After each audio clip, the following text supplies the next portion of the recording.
One of the first times I met Bill, I didn't really know who he was, and Bill is so gregarious, and he would talk about everything all the time, which was great. And he's telling me this story about a story he actually tells at the beginning of a book he later wrote called Mystics, and it's this story. He says, "I'm in my classroom, and I have everything prepared as he always did." And he walked into the room, and as everyone is sitting down, all the students are sitting down, there was a young woman in the room who raises her hand. And Bill is still settling his notes, and he says, yes, what's there? And she's just read all of these mystics that they've been reading in the class together. And she says to him this: I've experienced something like what these mystics are writing about. Maybe not as intensely as they have, but I know what they're talking about. And it's to Bill's immense credit. He's telling me this story, and he said, you could see the expression on his face. Like he was like, not stunned that she had experienced this. He had experienced something like this, but that it would come up.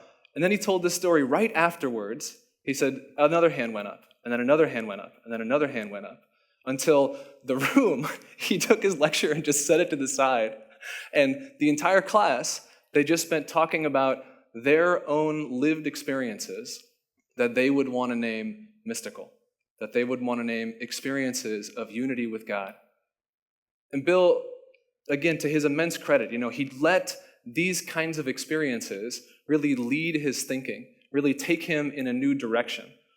And he did this over a series of, many years, a lot of research. And in the research, his own research into an area that wasn't his own, he comes up with a lot of definitions of what mysticism is, reaches into the tradition and finds what's there. He says, mysticism could be union in love of God and ourselves. Or it could be Rahner's definition, experience of God that emerges from the heart of our existence. Or it could be a knowledge that comes from intimate, self-emptying love. And Bill, in his own very poetic way, he was a poet himself, many of you know, these were his words of describing mysticism. He said, mysticism is a love-wrought knowledge, a love-wrought knowledge. It was not surprising to him that so many of his students had had this experiences for lots of reasons, because he paid attention to his own heart, but also because he had read and believed Rahner, who said, the Christian of the future will be a mystic or will not exist at all. Will be a mystic or not exist at all. And it can seem like a dire prophecy at times, but it's also a spark for an incredible question. It's this question, our question today, that I want to think about a little bit. It's this: what is the future that Rahner is trying to describe there? Well, look, lots of ways we could describe it. One way for us now is to say that ours is a digital future. And so we might rephrase to say, will the Christian of the digital age be a mystic or not exist at all? And we can turn it into a question and ask, is it true? Is this the case? To ask a question like this and to answer it is a challenging thing. I want to think about this in a handful of ways with us.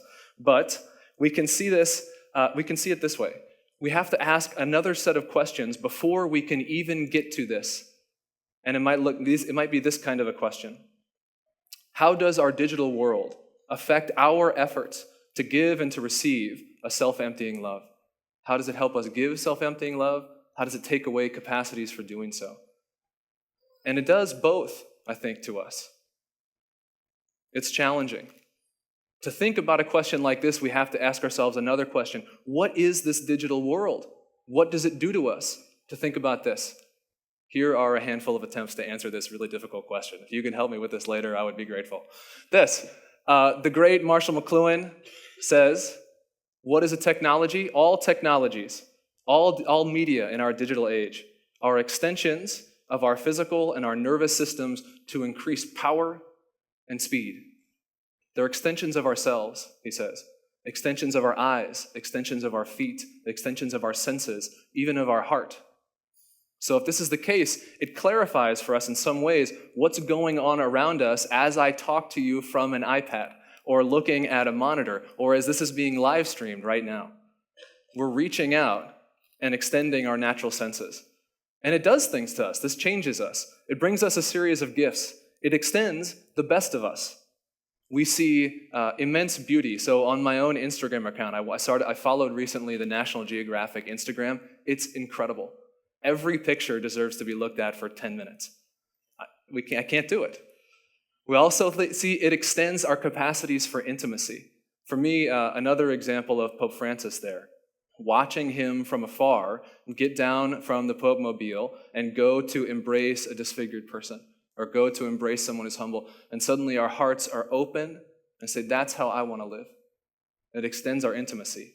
It also extends our understanding, or at least potentially so, right? I was talking with a Jesuit about this presentation, and he said, one of my great hopes for the digital age is that it will be an age where war is impossible because we understand each other too well. Maybe it's idealistic and unreal, and it probably is, but it's a beautiful thought, and it makes sense. We can extend our understandings as well.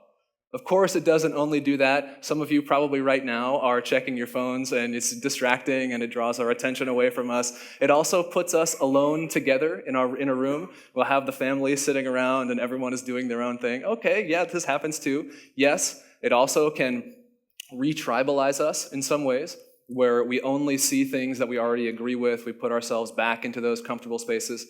Yes, it can. It can do those things, but it also does the others.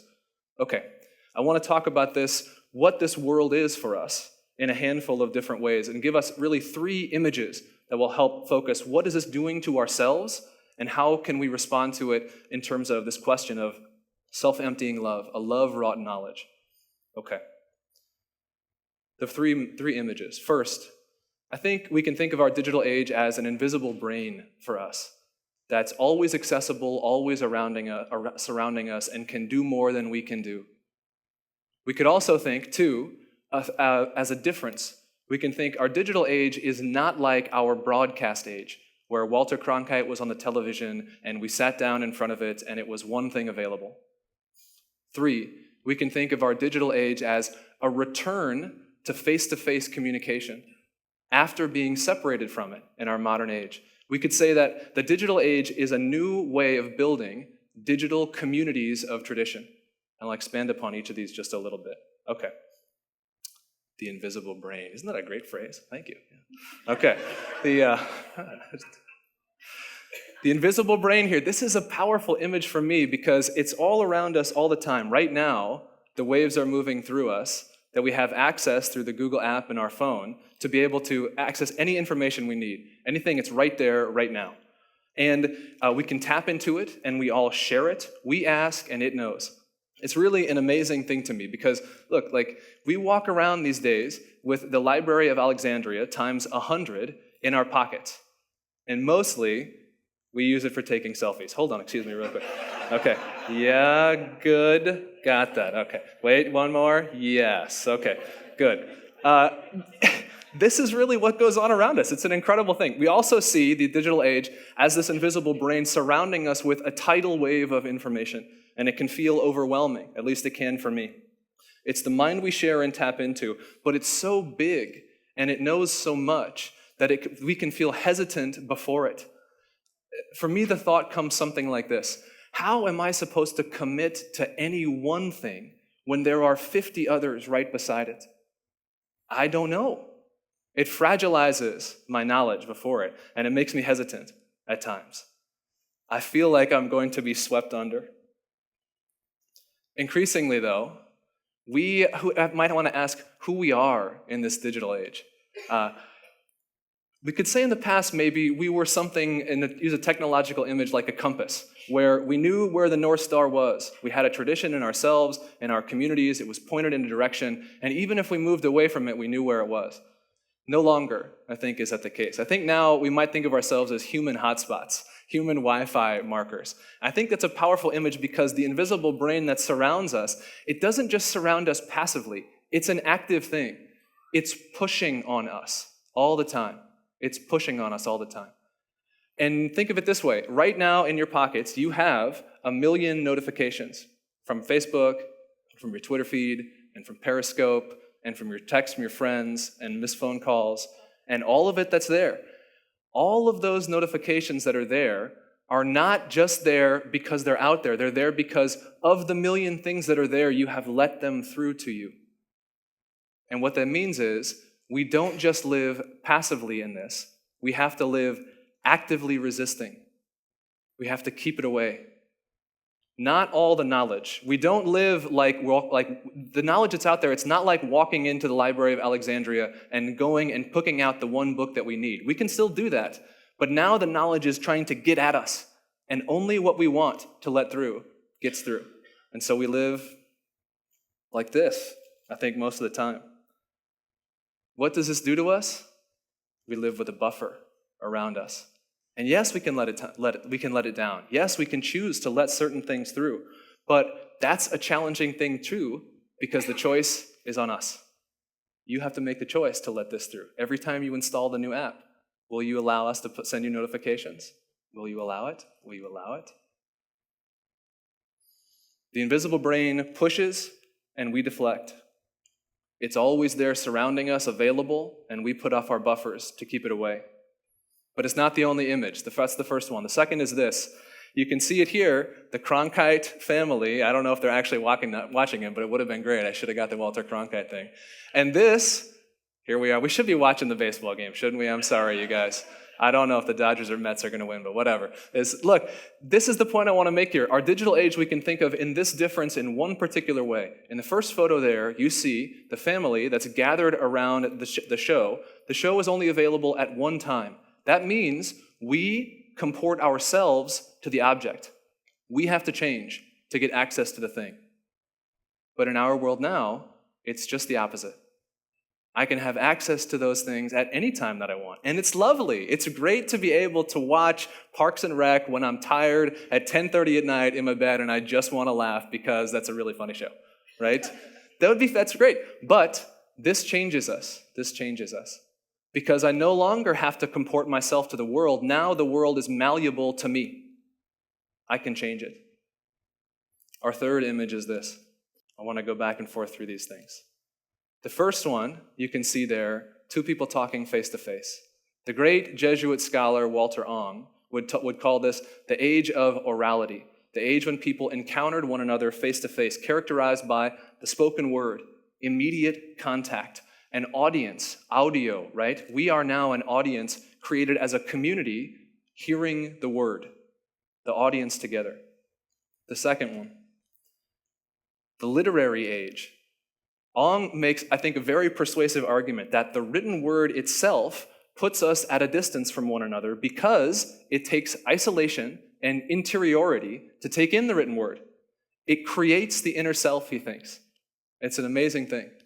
In our digital age, we see both of these things going on at the same time, and it's very confusing because the criticisms that we make of the digital age, yeah, they're real, but also we are returning, in his terminology, Ong's, to a second orality, where we can again talk face-to-face with one another through the extensions of the media that it allows us to see.